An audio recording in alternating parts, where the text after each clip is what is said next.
Have you ever been scrolling online and seen an adult acting, well, like a baby, and just thought to yourself, why? Today we are diving deep into a really strange and, frankly, growing online trend that our source material has dubbed extreme infantilization. We're going to look at what it is, where it comes from, and why it might be a whole lot more complicated than just a harmless quirk. Let's get right into it. So if you spent any time on platforms like China's Little Red Book, you've probably seen exactly what I'm talking about. We're seeing adults, often women in their 20s, using baby talk, with all the cute sound effects at a full-on childlike persona. And it's a bit jarring, isn't it? It makes you stop and wonder, what is actually going on behind this trend?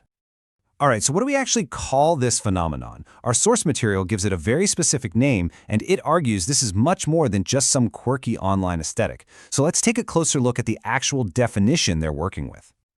Okay, so here it is. This is the key definition from our source. Infantilization isn't just about acting cute. It's when an adult is treated, or, and this is key, treats themselves as if they are less capable. The source really points out that this can become internalized, where a person actually starts to believe they are less capable, less intelligent, and needier, even when nobody else is around. And this is where it gets pretty serious. The source frames infantilization as a potentially dangerous dynamic, even a tactic used in emotional abuse. In a controlling relationship, it can be a way to keep someone dependent. And when a person internalizes that helplessness, it can completely stunt their personal growth and create a real fear of independence. The source also argues that this reinforces these really harmful broad stereotypes, which makes it that much harder for women to be taken seriously as capable adults. But that just brings us back to the biggest question, right? Why? Why would any adult choose to adopt an infant's persona? Well, the source suggests it's not a simple choice, but a complex mix of personal history and much broader societal pressures. For some people, this behavior apparently starts way back in childhood. Think about it. If you have overprotective or really controlling parents, a child might learn very quickly that being independent or assertive gets you punished. So what do? You adopt a helpless, childlike persona to feel safe. And over time, that coping mechanism can become so deeply ingrained that the very idea of adulthood starts to feel like a massive threat. But it's not just about what happens inside the family home. The source zooms out to look at much larger cultural forces. In some societies, women are actively rewarded for being submissive, independent.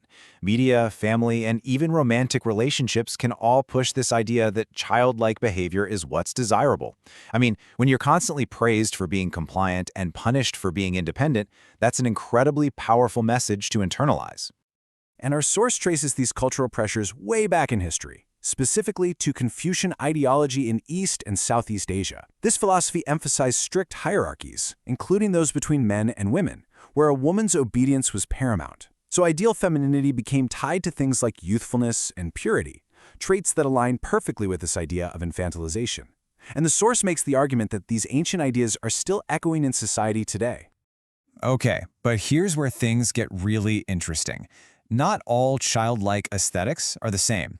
In fact, the source draws a really sharp, clear line in the sand, creating a contrast between this extreme infantilization and a completely different fashion subculture, Japanese Lolita. Let's really break this down, because the difference is all about intent. The source sees extreme infantilization as an act of submission, something designed to appeal to male attention and reinforce those old patriarchal norms. On the other hand, it frames the Lolita fashion as a form of rebellion against being sexualized. The style is super feminine, yes, but it's also intentionally modest. It's about reclaiming femininity for the wearer and her community, not for men. And the appearance is a dead giveaway. Infantilization can often be sexualized, while the Lolita fashion is pointedly, intentionally, not. And this quote, wow, it just perfectly captures the source's argument. It says that Lolita fashion turns the tool of patriarchy, lace, ribbons, cuteness, into armor. So while both aesthetics might use cuteness, their purpose is the complete opposite. Lolita fashion takes the traditional symbols of femininity and transforms them into a kind of armor. It's a powerful statement of strength, not a quiet plea for protection. So after going through all of that, the definition, the causes, this fascinating counterpoint, what's the final takeaway from our source material? What is the main message we're supposed to get about this whole trend? The source is incredibly clear on this point. Extreme infantilization is not just some harmless, quirky internet trend. It's a symptom, a symptom of much deeper issues, things like emotional trauma, mental health struggles, or even a kind of societal manipulation that actively encourages women to act helpless. And the language the source uses here is incredibly direct. It says this isn't an aesthetic, it's literally acting like an infant. They don't call it cute, they call it perverted and disturbing. The source even goes so far as to suggest it could be a sign of generational trauma. And because of all that, it argues that this is a behavior that absolutely should be called out, almost like it's a cry for help. So, in the end, our source material leaves us with a really challenging question to wrestle with. By contrasting these different aesthetics, it forces us to think critically about intent and impact.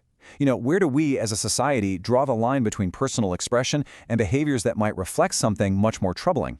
And more importantly, what does it say about all of us when that line starts to get blurry?